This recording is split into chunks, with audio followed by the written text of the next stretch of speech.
कभी किसी से ये उम्मीद मत करना कि वो आपको पसंद करे ही करे। यदि कोई रिजेक्ट करे, बस हाँ, रिजेक्शन थोड़ा प्यार से होना चाहिए, बदतमीजी से नहीं होना चाहिए।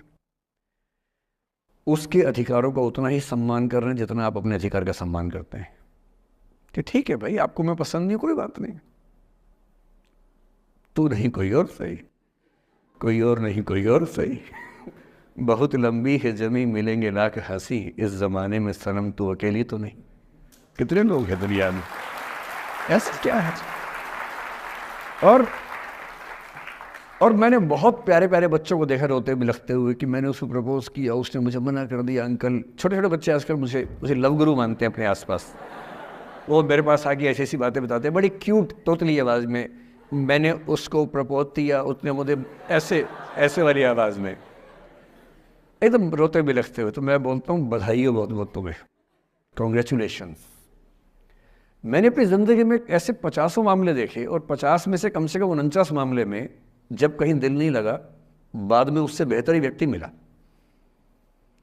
अगर कभी ऐसा हो ना, मन ही मन में बधाई देना अपने आप को कि बच गया। हाँ बोल देता तो फंस जाती, हाँ बोल देते तो मर जाता। और मन में भाव वही रखना है, तू नहीं कोई और सही बात खाना, स्ट्रेस नहीं लेना है। मैं जानता हूं कि आपकी उम्र में आसान नहीं होता, आपको रात रात भर सपने आएंगे, बेचैनी होगी, करवटें बदलते रहे सारी रात हम, आपकी कसम आपकी कसम। ये सब ड्रामा होता है, ये फिल्मी गीत है। मुझे गीत कविता इतना याद है कि मुझे हर बात में वही दिमाग में आता है, मैं क्या करूं। ये होता है आपकी उम्र में, पर वो भी एक फेज है। अगर ये फेज नहीं जिया तो भी क्या जीवन जिया। कभी कभी बेचैनी भी तो होनी चाहिए, वरना जिंदगी में मजा क्या है। अगर हर चीज लिनियर है, हर चीज फॉर्मुलाइज है, फिर मजा क्या है जिंदगी में। ये उठापटक, ये बेचैनी, ये घबराहट, ये तनाव संतरास भी तो होना चाहिए कभी कभी जिंदगी में। इससे बुरी स्थिति तब होती है जब आप किसी रिलेशनशिप में हैं और वहां ब्रेकअप हो जाए, ये भी होता है। देखिए, मैं आपको बड़ी खरी खोटी सुनाने के मूड में हूं। जिस तरह का प्रेम आप लोगों की पीढ़ी में होता है, मैं ये नहीं कह रहा कि आपकी पीढ़ी खराब है, हर पीढ़ी ऐसी होती है, बस ये कि आपकी पीढ़ी को सुविधाएं ज़्यादा मिल गई हैं। हमारी पीढ़ी में ना चिट्ठी लिख के भेजनी पड़ती थी, बड़ा रिस्क होता था। चिट्ठी लिखो कागज़ पे, फिर एक डाकिया ढूंढो भरोसे का, तो भरोसे वाला कुरियर बॉय या कुरियर गर्ल जाके चिट्ठी वहीं दे के आए जहाँ हमने कहा है। ये भी डाउट कहीं किसी और को दे के आ जाए। या कबूतर से बात करो, कबूतर जा जा जा, पहले प्यार की पहली चिट्ठी साजन को दिया। कबूतर का क्या भरोसा किसको दे के आ जाए। लेकिन कितना तनाव था उस ज़माने में। आपके ज़माने में क्या है, सीधे व्हाट्सएप निकाला, खटाक से भेज दिया मैसेज, और नंबर किसी से मांग लिया 1 सेकंड में। नंबर भी नहीं देना है तो किसी, कौन कौन सी ऐप होती है, मैंने सुना कुछ और ऐप्स होती है, मेरे नंबर वाली भी होती है, इंस्टा होता है, एक और भी तो कोई होती है वो जिसमें कार्टून जैसा मुंह बन जाता है, स्नैपचैट। हाँ, स्नैपचैट पे चले गए। मैंने सुना है कि उसमें नंबर भी नहीं देना पड़ता है, ऐसा कुछ चक्कर है। वहाँ ढूंढ लिया। किसी को कुछ कन्वे करना इतना आसान दुनिया में कभी नहीं हुआ था जितना आज आसान है। इन सब के ऊपर टिंडर है, बम्बल है, पता नहीं क्या क्या है, राइट लेफ्ट करते जाना है, उसी में कहानी शुरू। पर ये कहानियाँ जितने हल्के तरीके से शुरू होती हैं, मैं दावे से कह रहा हूँ कि 100 में से 99 अट्रैक्शंस 1 से 2 महीने में खत्म हो जाते हैं। क्योंकि आप जिसके प्रति अट्रैक्टेड थे ना, वो तो उसका बाहर का परसोना था।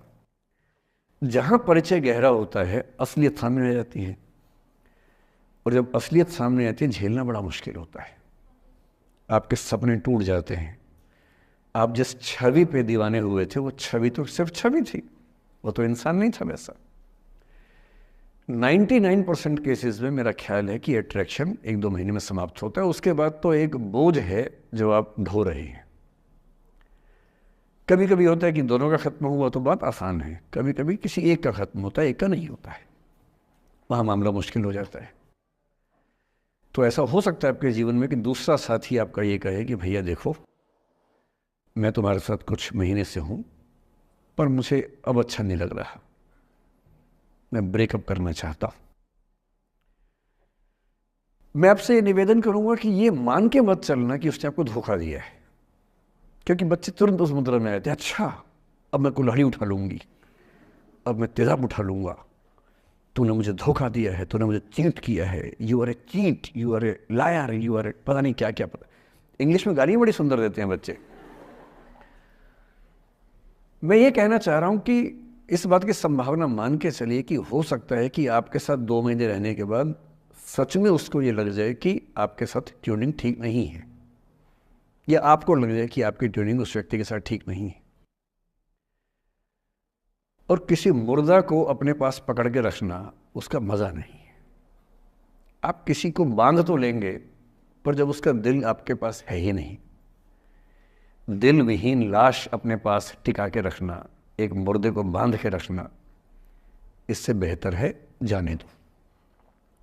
बांधना नहीं, बांधते वो हैं जिनमें असुरक्षा बहुत ज़्यादा होती है। उस असुरक्षा से बचने का उपाय खुद को बेहतर बनाना है। आप इतने बेहतर हों कि आपको चाहने के लिए हज़ारों लोग हों। क्यों आप इतना डिपेंडेंट होते हैं कि इस एक व्यक्ति के अलावा मेरा कोई है ही नहीं दुनिया में? ऐसा क्यों सोचना है?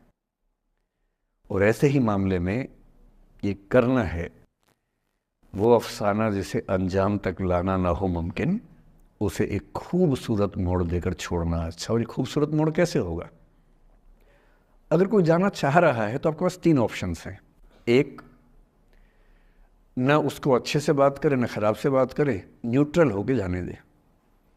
एक, उसको धमकी दे, बर्बाद कर दूंगा, छोड़ूंगा नहीं, तो निकल के देख घर से, तेरे एड्रेस पता करवा लूँगा, मेरे साथ 50 दोस्त हैं, मेरे सारे आवारा हैं, सारे बेरोज़गार हैं, सारे कुंठित लोग हैं, सारे गुंडे मवाली हैं, उनका धंधा यही है, तेरे पीछे छोड़ दूंगा सबको। एक ही तरीका है। और तीसरा ये कि ठीक है यार, ऑल द बेस्ट, जा सिमरन जा, जी ले अपनी ज़िंदगी। अरे ठीक है, हो सकता है मैं तुझे ठीक नहीं लगा, कोई बात नहीं, लेकिन किसी से मिलो तो बढ़िया से मिलना, तेरी ज़िंदगी अच्छी हो। मैं भी ढूंढ ही लूँगा किसी न किसी को, थोड़ी हेल्प कर दियो, कहीं इंट्रो करवा दियो मेरी भी, लेकिन ठीक है तू भी जा। ये होता है खूबसूरत मोड़ देकर छोड़ना अच्छा। चिपकू नहीं बनना है किसी के पीछे, ना बोरा जाना है कि तुम जाओ, मैं तो दीवाना, स्थाई दीवाना हूँ तुम्हारा। कोई जब तुम्हारा हृदय तोड़ दे, तड़पता हुआ जब तुम्हें छोड़ दे, तब तुम मेरे पास आना प्रिय, मेरा दर खुला है, खुला ही रहेगा तुम्हारे लिए। वाह।